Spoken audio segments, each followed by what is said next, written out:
प्रदेश है अपना तो नौकरी भी अपनी, व्यवस्था संवैधानिक या राज्यों की मनमानी, योग्यता पर होगी स्थानीयता भारी, लोकल पर वोकल की ये तैयारी है। और मरुधरा की नौकरी पर सबसे पहला अधिकार मरुधर वासियों का। ये मांग तो पुरानी है, लेकिन जब से मध्य प्रदेश में इसका ऐलान हुआ है, प्रदेश में भी ये मांग नए सिरे से उठनी शुरू हो गई है। ऐसे में सबसे बड़ा सवाल ये है कि क्या ये संभव है, अगर हां तो कैसे। साथ ही सवाल यह भी है कि क्या यह मांग जायज भी है। मरुधरा में उठी एमपी जैसी मांग। गहलोत सरकार से बेरोजगारों की मांग।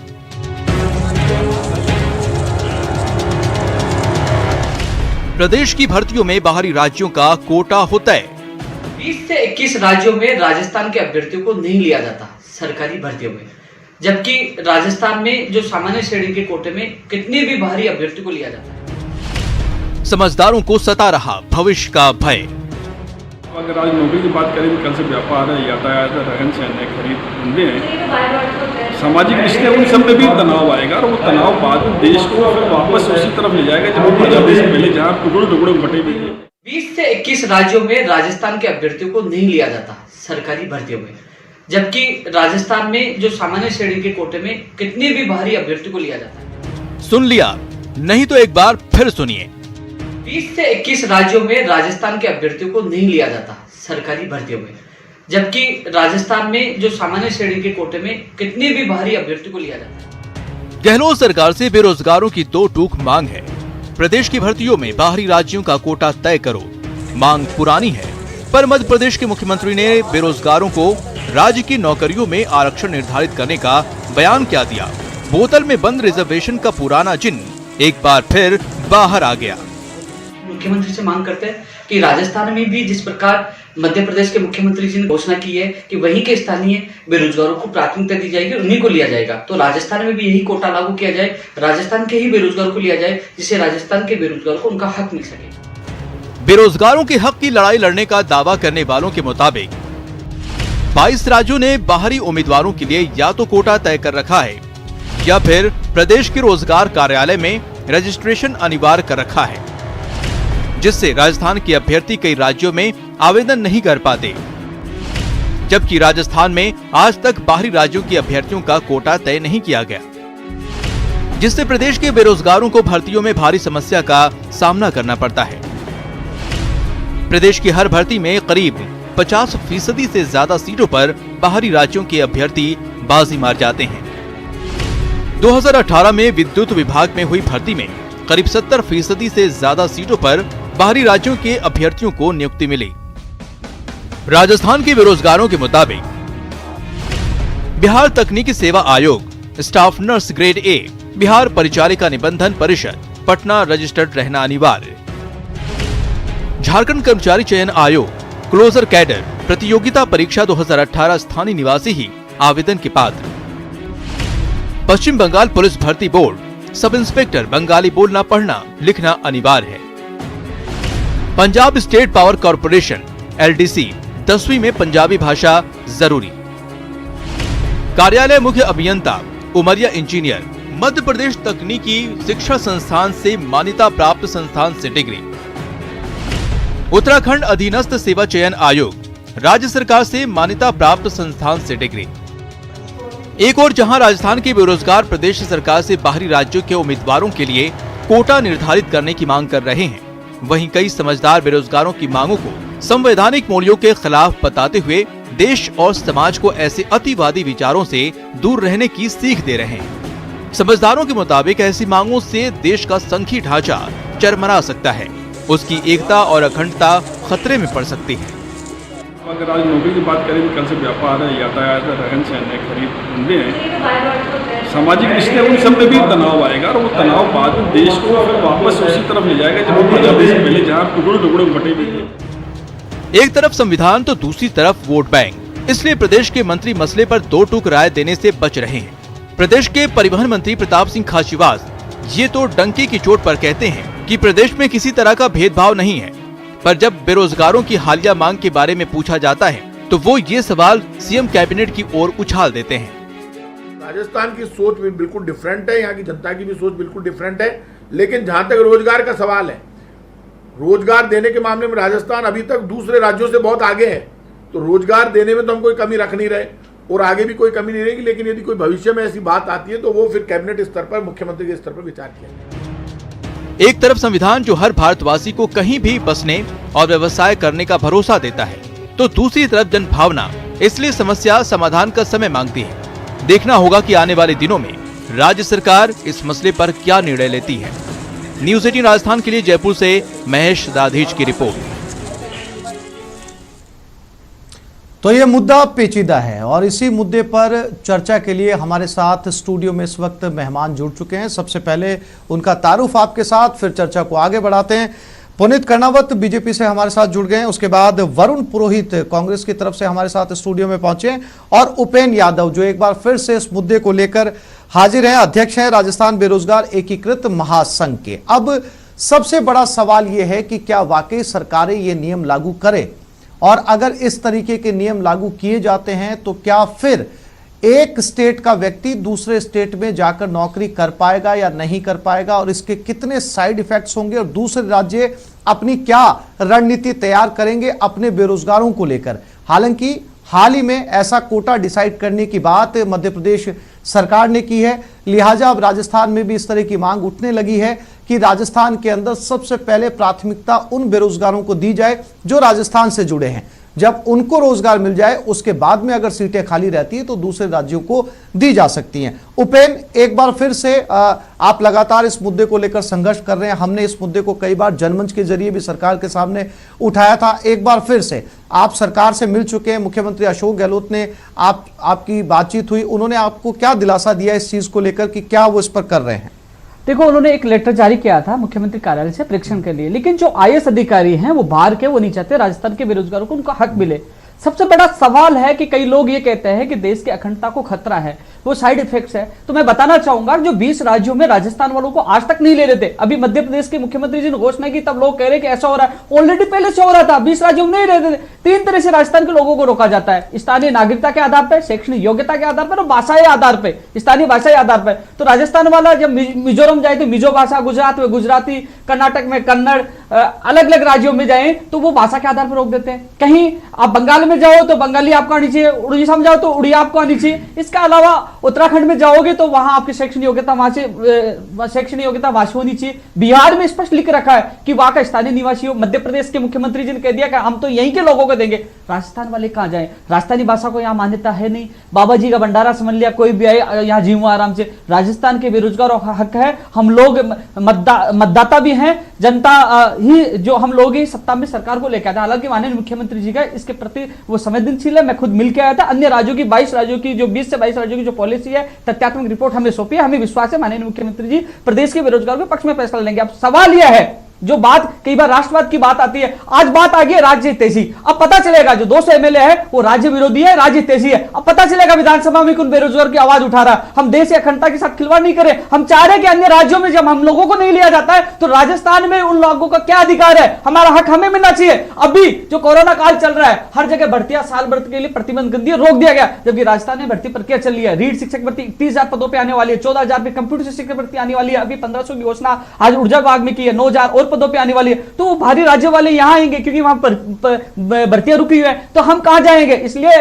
माननीय मुख्यमंत्री जी इस पे फैसला ले, बाहर राज्यों का कोटा खत्म करें। लेकिन उपेन, मेरा बीच में आपसे सवाल यह है कि आपकी बात एक हद तक वाजिब हो सकती है। अगर आपको याद होगा कि अपनी स्टेट के लोगों को नौकरी के ऊपर रखने का सबसे पहला मुद्दा, जहां तक मुझे याद आता है, महाराष्ट्र से उठा था, बाला साहब ठाकरे ने इसको उठाया था मराठी मानुष के नाम से। और उसके बाद में और जब मराठी मानुष को लेकर उन्होंने एक मुहिम चलाई थी तो लगभग पूरे भारत में इसका विरोध हुआ था, खास करके हिंदी बेल्ट के अंदर, कि क्यों जो है वो हिंदी बेल्ट का इंसान जाकर महाराष्ट्र में काम नहीं कर सकता। अब ये एमपी के अंदर किया जा रहा है। आपने 10 राज्य और गिनाए कि वो राज्य हैं। ऐसे में राजस्थान का व्यक्ति फिर महाराष्ट्र में या एमपी में नौकरी कैसे कर पाएगा, या फिर मध्य प्रदेश का शख्स जो है वो उड़ीसा में नौकरी कैसे कर पाएगा अगर इस तरीके के नियम बना दिए गए? राजस्थान के रहने वाले शख्स को देश के किसी भी हिस्से में जाकर नौकरी करने का अधिकार क्यों नहीं होना चाहिए?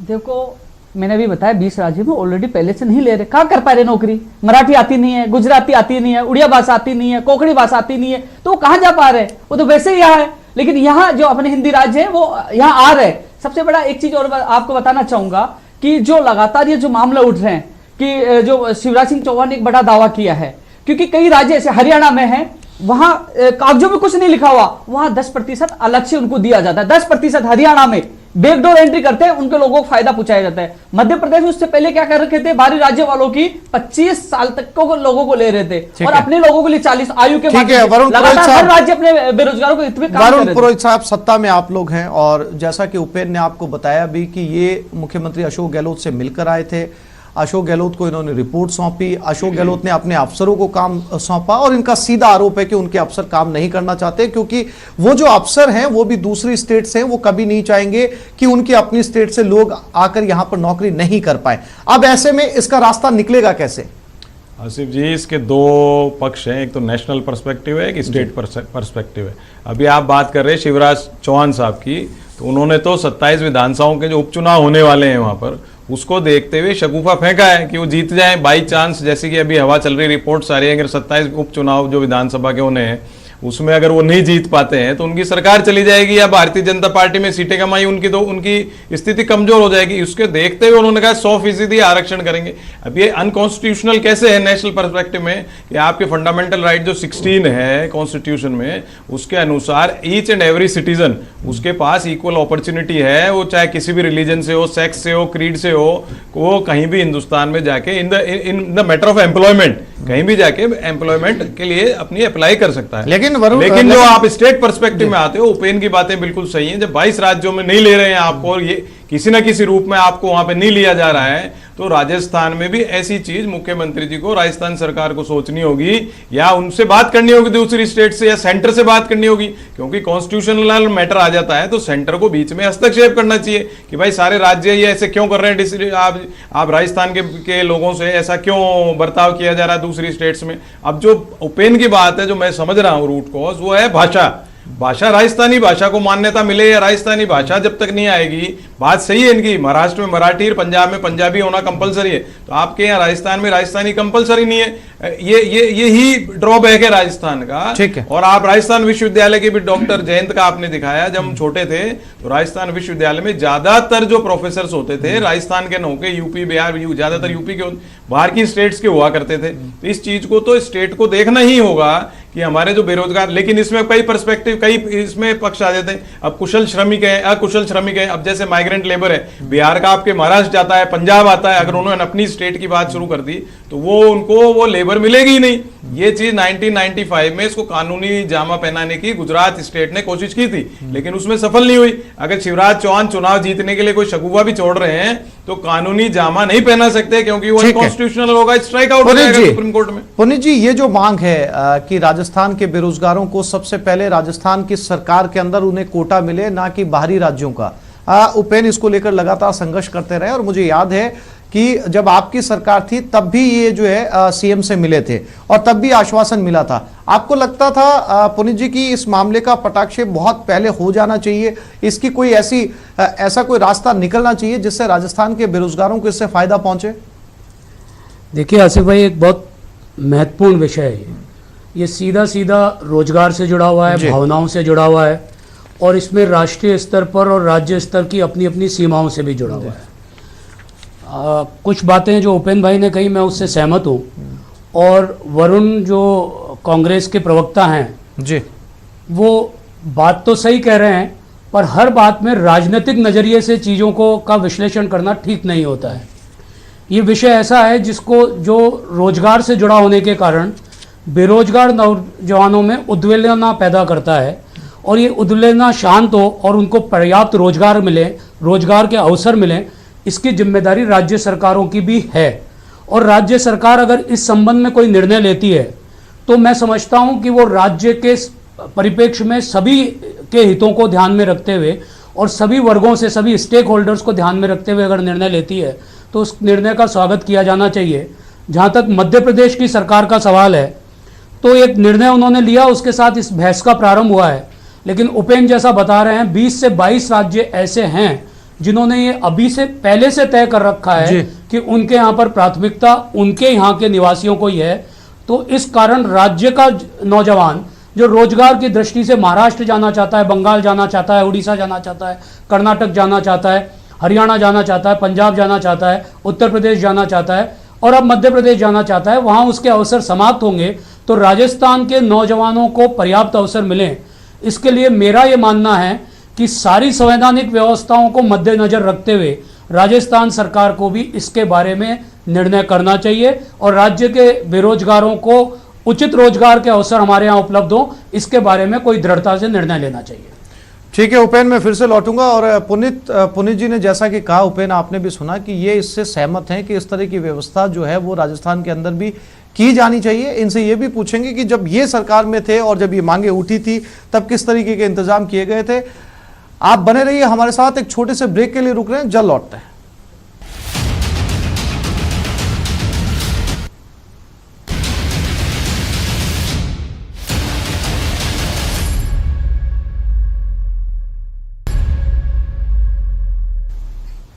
ब्रेक के बाद आप सभी दर्शकों का एक बार फिर से स्वागत है। चर्चा चल रही है राजस्थान के बेरोजगारों से जुड़ी हुई। मध्य प्रदेश सरकार के नए फैसले के बाद में यहां के बेरोजगार भी मांग कर रहे हैं कि राजस्थान सरकार भी राजस्थान के बेरोजगारों के लिए कोटा तय करे ताकि दूसरे राज्य के लोगों को की बजाय राजस्थान के बेरोजगारों को यहां पर जगह मिल सके। हमारे साथ स्टूडियो के अंदर इसको लेकर 3 मेहमान लगातार बने हुए हैं।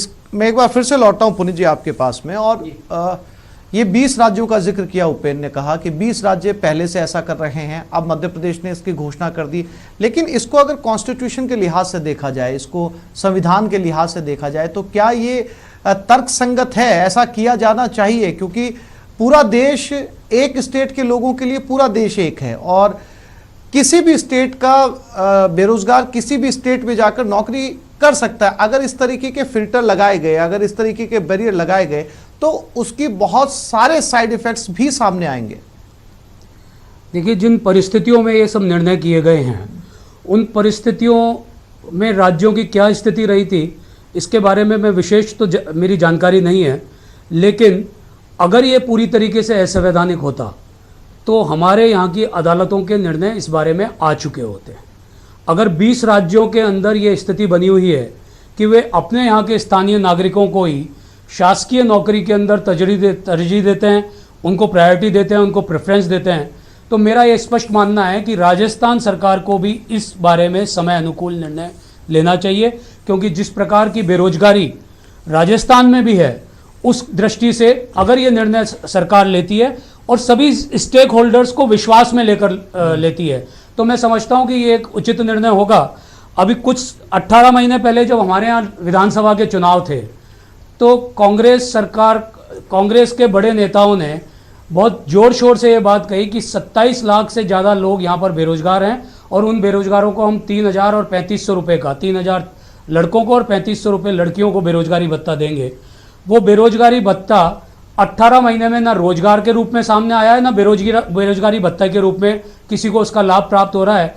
फरवरी के अंदर सरकार ने कहा 1 लाख से कुछ अधिक लोगों को हम ये रोजगार दे रहे हैं, रोजगारी भत्ता दे रहे हैं। इसलिए मेरा ये मानना है कि ये जो समस्या इतनी भीषण है, इसके बारे में सरकार को बहुत गहनता के साथ, बहुत संवेदनशीलता के साथ और सभी कानूनी पक्षों को ध्यान में रखते हुए कोई एक ऐसा फॉर्मूला लेकर आना चाहिए जिससे राज्य के मूल निवासियों के रोजगारों का हित सुरक्षित हो, उनको रोजगार मिले और किसी प्रकार का संघीय ढांचे को भी नुकसान नहीं हो। उपेन, जो लगातार हम चर्चा कर रहे हैं, आपने भी जिक्र किया कि अगर पंजाब के अंदर किसी शख्स को, किसी बेरोजगार को नौकरी मिलती है तो पंजाबी भाषा अनिवार्य है, बंगाल में बंगाली है और सभी स्टेट के अंदर उनकी अपनी भाषाओं की प्राथमिकता रखी गई है। शायद एक सबसे बड़ी वजह यह है कि राजस्थान के अंदर राजस्थानी भाषा को मान्यता नहीं मिली हुई, इसी की वजह से ये लूप होल बना। दूसरे स्टेट के लोग आते हैं, चूंकि हिंदी ही वो भाषा है, वो आते हैं, परीक्षा देते हैं, सेलेक्ट हो जाते हैं। अगर ये फिल्टर यहां पर भी लगा हुआ होता दूसरे स्टेट की तरह, तो शायद आपको संघर्ष करने की नौबत ही नहीं आती। उपेन, आसिफ जी, आप सही कह रहे हो। राजस्थानी भाषा के अलावा, क्योंकि मान्यता है नहीं राजस्थानी भाषा, इसके अलावा और तरीके से कहते, कई राज्यों में कहते हैं कि शैक्षणिक योग्यता उसी राज्य से हो, उनको लिया जाएगा। स्थानीय निवासी का कैडर, अब बिहार हिंदी राज्य है, बिहार में स्पष्ट कह दिया स्थानीय निवासी होना चाहिए। लेकिन इसके अलावा मैं अरुण जी से और बीजेपी के प्रवक्ता से दोनों से एक सवाल है, क्योंकि गोलमोल जवाब की बजाय स्पष्ट कहे कि हम चाहते हैं, जैसे मध्य प्रदेश ने कहा कि मध्य प्रदेश की नौकरियों पर मध्य प्रदेश के बेरोजगारों का हक है, और हम भी कहते हैं कि राजस्थान की नौकरियों में राजस्थान के बेरोजगारों का हक होना चाहिए। स्पष्ट बोलो, घुमा के मत बोलो। जनता देखती है, युवा देखता है, बेरोजगार देखता है। खुले में बोलो, अपनी पार्टी के नेता को कहिए कि खुला बयान दे कि यहाँ राजस्थान में ये होना चाहिए। इसके अलावा अरुण जी, एक बड़ी विसंगति आपको मैं बताना चाहूंगा कि जो मैं 2013 में जो बिजली विभाग में जो ANJ की भर्ती आती थी, उसमें स्पष्ट था राजस्थान का सामान्य ज्ञान ज्यादा आता था। पूछा जाता कि जीर्ण माता का मंदिर कहाँ है, तो राजस्थान का व्यक्ति जानता था सीकर जिले में जीर्ण माता का मंदिर है। 2018 में आते IAS अधिकारियों ने क्या किया, उसको हटाकर बैंकिंग डाल दिया, और उसमें सारे लोग बाहर लगने लगे, बाहर के यहाँ राजस्थान में लगने लगे। और सबसे बड़ी जो इसमें परिस्थितियां देखो, उनके परीक्षा केंद्र भी यूपी और बिहार दे रहे हैं। 1 लाख विद्यार्थियों को परीक्षा केंद्र वहां दे रहा है, और वो सारे हाईजेक करके परीक्षा केंद्रों में सेटिंग करके बाहर के लोग लग रहे हैं। 80% लोग बाहर के लगे, लेकिन उसमें बदलाव नहीं किया गया। जबकि राजस्थान वालों को ज्यादा सामान्य ज्ञान डालना चाहिए, राजस्थान का अभ्यर्थियों को लेना चाहिए। जब राजस्थान में हम 17 लाख की कांस्टेबल की परीक्षा करवा सकते हैं, तो 1 लाख अभ्यर्थियों की परीक्षा यहां नहीं करवा सकते हैं, बाहर करवाने क्या हो सकता है? तो ये बड़ा घपला चल रहा है। इसमें सरकार को कार्रवाई करनी चाहिए, एग्जाम भी यहीं करवाने चाहिए, राजस्थान का सामान्य ज्ञान भी आना चाहिए, राजस्थानी भाषा को मान्यता देनी चाहिए। और इसके अलावा अलग से आप 10 नंबर दे सकते हो, आप अलग से स्थानीय नागरिक की योग्यता रख सकते हो। इसके अलावा कई कैडर लागू करके, जिस प्रकार अन्य राज्यों में कर रहे हैं, 20 राज्यों में कर रहे हैं, राजस्थान में लागू करना चाहिए, जिस राजस्थान के बेरोजगारों को हक मिल सके। वरुण जी, सीधा स्टैंड क्यों नहीं लेते? उपेन का कहना है कि सरकार सीधी बात क्यों नहीं करती? अगर आपने अफसरों को काम सौंपा है, अफसर आपको रिपोर्ट देंगे, सारे फैक्ट, सारी रिपोर्ट उपेन यहां पर बता रहे हैं। दोनों सीएम से मिल चुके हैं, वो इस मौजूदा सीएम से, पूर्व सीएम से, जब वो सीएम थी तब भी ये लोग गए थे, लेकिन इसका हल जो है वो तार्किक हल निकलकर सामने नहीं आ पाया। आसिफ भाई, पहले पुनीत भाई का जवाब दे दूं। उन्होंने कहा 18 महीने हो गए कांग्रेसी सरकार को, 4-5 महीने तो कोविड के हो गए, उसकी बात भी मैं बोलूंगा। साल भर के अंदर जितनी आप बेरोजगारी भत्ते की बात कर रहे थे, कांग्रेस इतने चुनाव आने के बार आचार संहिता लगने के बाद भी कांग्रेस सरकार ने सबसे ज्यादा कोशिश करी है। और उपेन भाई ने भी बताया कि सब जगह नौकरियां प्रतिबंधित हैं, कोरोना कारण राजस्थान में भर्तियां खुल रही। अब वो बात आप प्रधानमंत्री के भाषण की ये बात नहीं करते कि जो 6 साल पहले चुनाव में आए 2 करोड़ रोजगार दूंगा हर साल, 2 करोड़ नौकरियां दूंगा, उसका क्या हुआ भाई? लोग वो 10 करोड़ 15 करोड़ अब तक हो जाती नौकरियां। अब ये चीजें तो देखो, भाषणवाद की करनी नहीं चाह रहा हूँ, क्रिटिसाइज नहीं करना चाह रहा हूँ, पर किया है इन्होंने बीजेपी ने। अब कोरोना काल की आप बात करेंगे, अप्रैल फर्स्ट वीक में ILO की रिपोर्ट आ गई थी कि 40 करोड़ आदमी बेरोजगारी की जद में हिंदुस्तान में जून जुलाई तक आ जाएगा। उसका कुछ नहीं देखना, आंकड़े छुपा लिए आप। अब माइग्रेंट लेबर जो आपकी गई है, वापस लौट गई, उसका कितना बड़ा आंकड़ा है, उसका आप क्या करोगे? ये चीजें तो इन्होंने ध्यान दिया नहीं है बेरोजगारी के ऊपर। अब रही बात उपेन भाई की, तो उपेन का बिल्कुल दर्ज जायज है। जब दूसरी स्टेट्स में अगर आपको राजस्थानियों को प्रेफरेंस नहीं मिल रही है, उनके साथ में ऐसा व्यवहार किया जा रहा है, सौतेला व्यवहार किया जा रहा है, उनको नहीं लिया जा रहा है, सर आप इसमें अगर कारण भाषा का बात भी आ रही है। देखिए वरुण जी, अगर नहीं है, ये फैक्ट है, और वो अपने साथ इसके आंकड़े लेके भी बैठे हैं, और हम इसको चेक भी कर सकते हैं कि कुछ स्टेट वास्तव में ऐसा कर रहे हैं।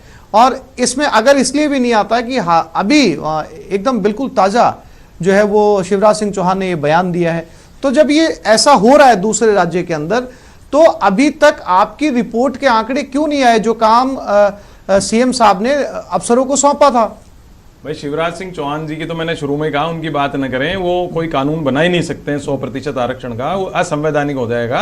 कोई कानून बना हुआ नहीं है ऐसा। स्टेट्स जो कोई कॉर्पोरेशंस और ये ले रही है ना, ये अपने हिसाब से ले रहे हैं, उसके ऊपर जो अभी भाई वो बात पे आ रहा हूँ, मेरी सुन तो ले भाई। वरुण जी की बात ही बता रही है कि कांग्रेस सरकार की कोई पेपरों में छपा है। आज मेरी बात क्या है, बड़े बड़े राइटर्स ने लिखा है नया इंडिया में, 27 विधानसभा के जो उपचुनाव है उसके लिए शगुफा छोड़ा है शिवराज चौहान, उसकी पोजीशन उनकी इतनी वीक है मध्य प्रदेश के अंदर, वो जो है 27 विधानसभा उपचुनाव जीत नहीं पा रहा है, क्योंकि भारतीय जनता पार्टी के जो नेता है वहाँ, जो असंतुष्ट नेता लगातार मीटिंगें कर रहे हैं, जिसमें कैलाश जोशी सरकार ने कहा कि वो इसके बारे में कानून लेकर आए, सबने वहाँ मीटिंग कर रहे हैं, शिवराज चौहान को हटाने के लिए मीटिंग कर रहे हैं, इसलिए उसके कारण वो सब बात कर रहे हैं, इसलिए ये बोलने नहीं देना चाह रहे बात को दबा लिया जाए।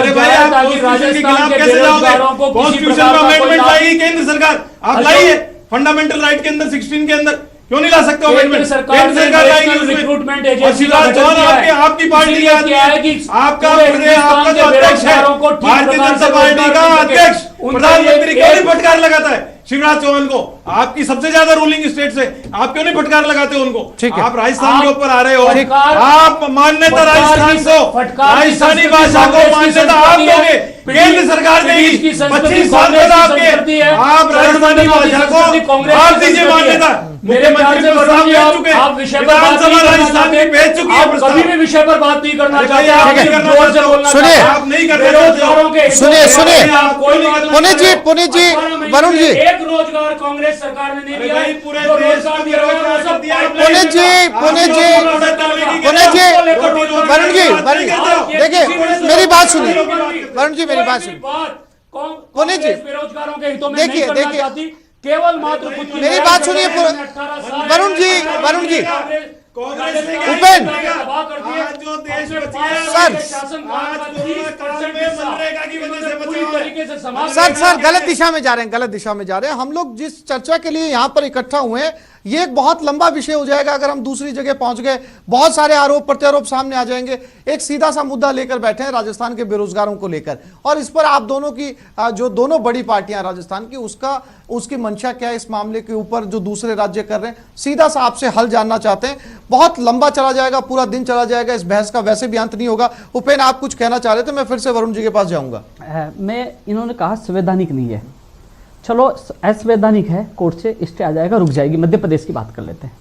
लेकिन जो भाषा के आधार पर और अन्य राज्यों में 18 से 20 राज्यों में रोक रखे हैं कई सालों से, राजस्थान के बेरोजगारों के अत्याचार है, उसके खिलाफ आवाज किसी नहीं है। एक सवाल हो रहा है कि अभी नई केंद्रीय शिक्षा नीति की घोषणा की है मोदी जी ने, और उसमें कहा है कि इंटरव्यू लागू किया जाएगा, जो सेकंड ग्रेड हो, फर्स्ट ग्रेड हो, थर्ड ग्रेड सब में। तो मध्य प्रदेश वाले कह रहे हैं कि हम मध्य प्रदेश के बेरोजगारों को लेंगे, तो फिर इंटरव्यू तो उन लोगों को लेंगे, राजस्थान के वो इंटरव्यू में फेल करेंगे, कहां पारदर्शिता रहेगी? कुल मिलाकर ये तो देता लोग अपने लोगों को लगाने की ये पॉलिसी लेकर आ रहे हैं कि हाँ इंटरव्यू मेरा, सब कह देंगे कि वरुण जी कह देंगे, पुनीत जी कह देंगे 10 मेरे हैं, 10 मेरे, बेरोजगार कहां जाएगा? ये इंटरव्यू में तो भ्रष्टाचार बढ़ेगा ना, कि जिस प्रकार कह रहे हो कि अलग अलग राज्य कह रहे हैं, मध्य प्रदेश कह रहे हैं हम वहीं के लोगों को लेंगे, तो फिर इंटरव्यू तो लेंगे नहीं, बाहर वालों का क्या करेगा जाके? तो कुल मिलाकर इसमें संज्ञान लेना चाहिए राजनीतिक, चाहे बीजेपी पार्टी हो चाहे कांग्रेस पार्टी हो, प्रदेश के बेरोजगार उनके हैं, हमेशा वोट उनको करते हैं, राज्य हितैषी निर्णय लेना चाहिए। अन्य राज्य 20 राज्यों में है, तो राजस्थान के बेरोजगारों को उनको हक मिलना चाहिए। एक चीज और कह रहा हूं, मैं किसी पार्टी का पक्ष नहीं ले रहा हूं, यदि अन्य राज्यों में ऐसे राजस्थान के बेरोजगारों को नहीं ले रहे, ऐसा लगातार चालू रहा और राजस्थान में बाहर राज्यों को लेते रहे, जो नेता चुनाव में वोट मांगने जाएंगे ना, कहीं ये बेरोजगार लट लेके पीछे न पड़ जाए, क्योंकि दुखी है, कहते हैं गुजराती आनी चाहिए, मिजो भाषा आनी चाहिए, कोंकणी भाषा आनी चाहिए, बंगाली भाषा नहीं है, निकाल देते, कहां जाए? और यहां वो आ रहे हैं। तो इसलिए आपसे हाथ जोड़ के निवेदन है सभी एमएलए से, सभी जनप्रतिनिधियों से, कि राजस्थान के बेरोजगारों को उनको हक दिया जाए। वरुण जी, मैं ये कह रहा हूँ, ये जो उपेन की बात 100% सही है, 100% सही है, हम बिल्कुल इसके पक्ष में हूँ। मैं तो ये आवाज उठाता जाए, उपेन को भी पता है, मैंने तो कई वर्ष से जो राजस्थान के अंदर बाहर के लोग आके राज्यसभा चुनाव लड़ जाते हैं, लोकसभा चुनाव लड़ जाते हैं, और दूसरी स्टेटों के चाहे बीजेपी हो चाहे कांग्रेस आके राजस्थान का प्रतिनिधित्व पहुंच जाते हैं, और संसद में राजस्थान की बात कैसे होगी? आपने देखा है कि इतनी तादाद में राजस्थान का आदमी दूसरी स्टेट से राज्यसभा या लोकसभा में आ जाए। मैंने हाल ही में पिछले हफ्ते ही आपने पढ़ा होगा, मैंने दिया है कांग्रेस का, जब चल रहा था ये डिससेटिस्फेक्शन का काम चल रहा था, जब भी मैंने पेपर में दिया है कि बाहरी राज्यों से आ जाते हैं कांग्रेस के अंदर नेता, यहां से टिकट जीत जाते हैं, फिर आके यहाँ पंचायत करने लग जाते हैं, उससे राजस्थान का भला नहीं होना चाहिए, भला नहीं होता है। ये रूट कॉज है, क्योंकि आप पॉलिटिकल रूप से ही जब स्ट्रांग नहीं होंगे, वरुण जी, वही तो समस्या, आपने बड़े नेताओं को रोक लिया लेकिन बेरोजगारी को नहीं रोक पा रहे हैं। आप बेरोजगारी के लिए कीजिए ना जो व्यवस्था आपने राज्यसभा की जो व्यवस्था की है। बेरोजगारी की व्यवस्था भी जब आपके प्रतिनिधि जो उपेन जैसे लोग चुन के लाएंगे,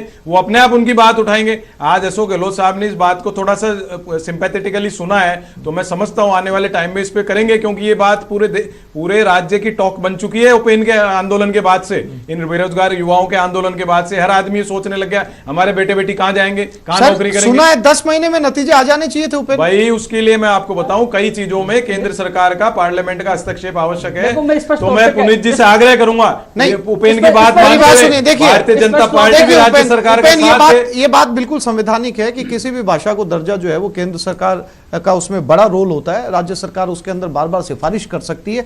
पुनीत जी, ये वाकई बहुत अहम मसला है कि राजस्थान के अंदर भाषा को लेकर उतनी संजीदगी नहीं है, और दूसरे राज्यों के अंदर ये बहुत मस्त कंपलसरी है कि आपको वहां की क्षेत्रीय भाषा आनी चाहिए।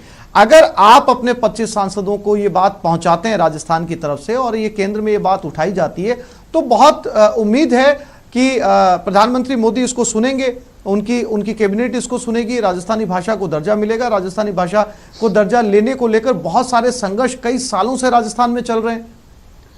आसिफ भाई बिल्कुल ठीक बात है, राजस्थानी भाषा को संवैधानिक मान्यता मिलनी चाहिए, दर्जा मिलना चाहिए। इसके लिए सभी राजनीतिक दलों को मिलकर प्रयास करने चाहिए। आज के राज्य और केंद्र में जो भी सरकारें हैं उनको इस दिशा में सामूहिक रूप से कदम बढ़ाना चाहिए। राज्य सरकार इसका उचित प्रस्ताव बनाकर भेजे, अपना विधानसभा के अंदर पास करे, राजस्थान की विधानसभा, और केंद्र सरकार भी उसके बारे में जो भी स्थितियां हैं उसके आधार पर राजस्थानी भाषा को संवैधानिक भाषा का दर्जा दे। राजस्थान के अंदर भाषाएं अलग अलग रीजन में अलग अलग बोली जा सकती हैं, लेकिन उनका मूल राजस्थानी भाषा है। हम शेखावाटी भाषा हो सकती है, कहीं मारवाड़ी हो सकती है, कहीं मेवाड़ी हो सकती है, कहीं ढूंढाड़ी हो सकती है, लेकिन कुल मिलाकर राजस्थान की भाषा एक राजस्थानी भाषा है जो आपस में एक दूसरे को जोड़ती है, राजस्थानी संस्कृति को जोड़ती है। राजस्थानी संस्कृति बहुत विकसित और बहुत विरासत लिए हुए संस्कृति है। उस भाषा को दर्जा मिले और उस भाषा को संवैधानिक दर्जा मिलने से बेरोजगारों को भी रोजगार के अवसर और अधिक उत्पन्न हो। उसमें अगर भारतीय जनता पार्टी का कोई भी सहयोग हो तो मैं समझता हूं भारतीय जनता पार्टी उससे पीछे नहीं हटने वाली। उपेन, आपको नहीं लगता जब आपने बेरोजगारों को लेकर इतना लंबा चौड़ा संघर्ष किया, कई सालों से आप कर रहे हैं, सभी सरकारों से, मंत्रियों से, विधायकों से आप मिल रहे हैं, आपको नहीं लगता कि अगर आपने इस संघर्ष की बजाय भाषा की मुहिम शुरू की होती, राजस्थानी भाषा की, तो उसको दर्जा मिला होता तो ये फिल्टर अपने आप लग चुका होता? देखो, भाषा के लिए भी लगातार संघर्ष जारी है, हमारे साथी लगातार कर रहे हैं, लेकिन जो सबसे बड़ा सवाल है भाषा के अलावा और भी कैडर लागू किए गए। और सबसे बड़ी बात है कि यहाँ जो संगठन है कि राजस्थान की जो स्थिति है, भर्ती अटक जाती है। नर्सिंग भर्ती 2013 की आज भी लंबित है, चाहे पंचायत राज 1 लाख से ज़्यादा भर्ती आज भी लंबित है। तो उन भर्तियों के लिए हम लगातार संघर्ष करते रहते हैं। भाषा की भी संघर्ष चला है। लेकिन अब 11 अक्टूबर 2019 को माननीय मुख्यमंत्री जी से मेरी पहली बार मुलाकात हुई थी।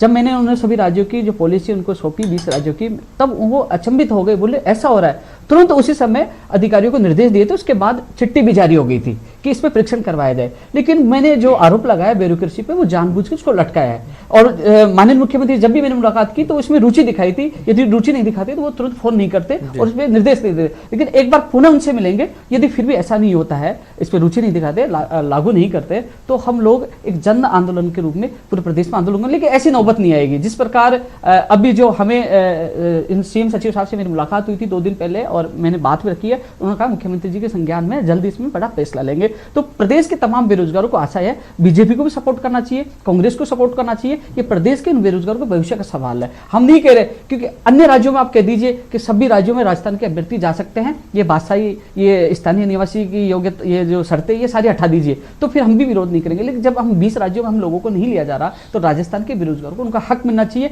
ये वाजिब है और ये सही है। लेकिन इसका प्रभाव आने वाले चुनावों में, जब 2023 में चुनाव हो गए, हर बेरोजगार नोट करे इस चीज को, हर बेरोजगार फोन भी कर रहा है, उनसे ज्ञापन भी लिखवा रहा है, साहब हमें हमारा पूरा हक मिलना चाहिए। लेकिन अब पता चलेगा कि कौन राजनीति है, कौन राज्य विरोधी है। वरुण जी, सीधे तौर पर उम्मीद है उपेन को कि सीएम गहलोत इस मामले में जरूर कोई ऐसा कदम उठाएंगे या कोई ऐसा रास्ता खोजेंगे जिससे राजस्थान के बेरोजगारों को फायदा मिल पाए। आप इस मुहिम में उनके साथ हैं, पुनीत जी कहते हैं कि वो इस मुहिम में साथ हैं, तो अगर आप दोनों पार्टियां इस मामले में उपेन या राजस्थान के लाखों बेरोजगारों के साथ हो, तो फिर बहुत ज्यादा समय लगेगा नहीं इसमें रास्ता निकलने में। 100% अशोक गहलोत साहब संवेदनशील हैं। जब भी उपेन से बैठ के बात करी और वो सभी समस्याओं पे बात करते हैं, उन्होंने खुद भी युवा दौर से आए, छात्र राजनीति से आए, स्टूडेंट की नेतागिरी से आए, तो उनको युवाओं की समस्या के बारे में पता है। तो वो मैं अतिशीघ्र इस चीज़ की समस्या का निवारण करने की पूरा प्रयास करेंगे। मैं आपको इस बात का अश्योर कर रहा हूँ। और आपको मैं बता रहा हूँ, अनएम्प्लॉयमेंट जो अनऑर्गेनाइज सेक्टर था, तो उसमें दुनिया में इतनी क्यों पॉपुलेशन हमारे यहाँ ज़्यादा थी और अनऑर्गेनाइज सेक्टर की जो रोजगार की प्रॉब्लम थी, हमारे सबसे ज़्यादा सोशल सिक्योरिटी नहीं थी उसमें। तो मनरेगा जब लाया गया, पहले नरेगा फिर उसको बाद में मनरेगा कन्वर्ट किया गया, ये पूरे वर्ल्ड की सबसे बड़ी अनऑर्गेनाइज सेक्टर की योजना है हिंदुस्तान की एम्प्लॉयमेंट की। उसके कारण आज हम कोरोना के जो बेरोजगारी से समस्या से, रोटी रोजगार की समस्या से जूझ रहे हैं, मनरेगा के कारण कुछ हद तक, पूरी तो नहीं कर पाए, बहुत माइनर, लेकिन उसको हमने काफ़ी हद तक मनरेगा का जो इवोल्यूशन हुआ था, इसका जो मैकेनिज्म बनाया था, उससे आज हम सेव हुए।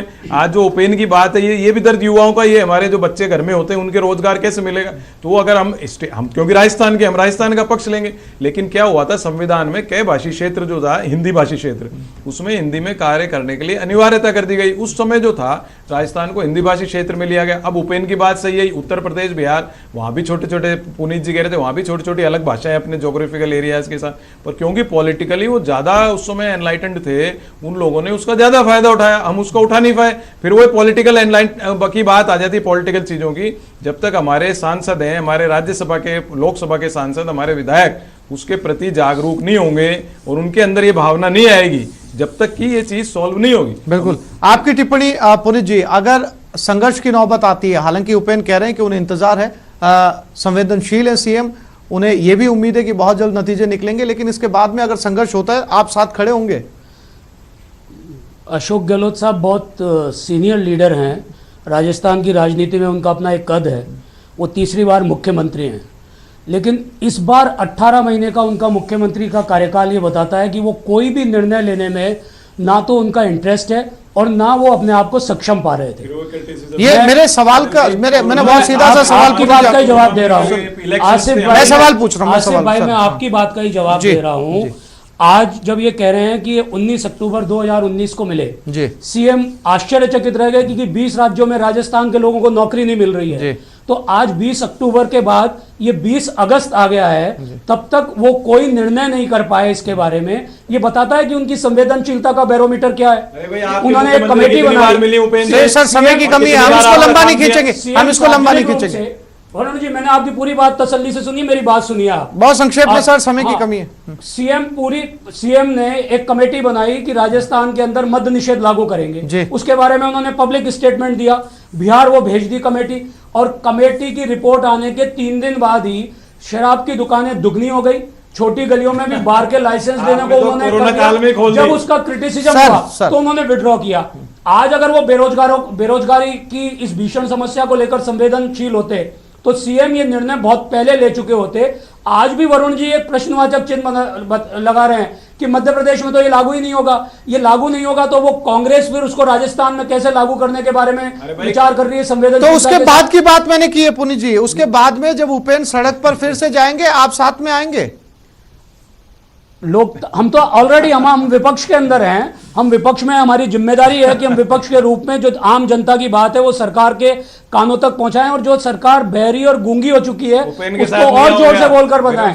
और सड़क पे आप जो बात समझ रहे हैं, बेरोजगार और राजस्थान के सारे नौजवान, उन सबकी बात उठाने के लिए चलिए उपेन, पूरी तरीके से उपेन, ये कहा जा सकता है इस पूरी चर्चा के अंदर उपेन की, जब आप इस संघर्ष से आपको बहुत उम्मीद है, लेकिन इस वक्त दोनों ही पार्टियों ने आपके साथ पूरा भरोसा जताया है, और इसका संवैधानिक रास्ता क्या कुछ निकल सकता है, दूसरे राज्यों ने ऐसे नियम कैसे बनाए, संविधान के किन पॉइंट्स को उन्होंने ध्यान में रखा है, मध्य प्रदेश के अंदर ये बात क्यों कही गई है, और अब राजस्थान के अंदर इसका क्या कुछ रास्ता निकलकर सामने आ पाएगा, राजस्थान के बेरोजगारों को कितनी राहत मिल पाएगी, ये देखने वाली बात होगी। या एक बार फिर से बेरोजगार एकीकृत महासंघ सड़कों पर आएगा, ये भी कुछ समय के बाद में पता चल पाएगा। आप सभी मेहमानों का स्टूडियो में आने के लिए बहुत बहुत शुक्रिया, इस चर्चा में भाग लेने के लिए नमस्कार।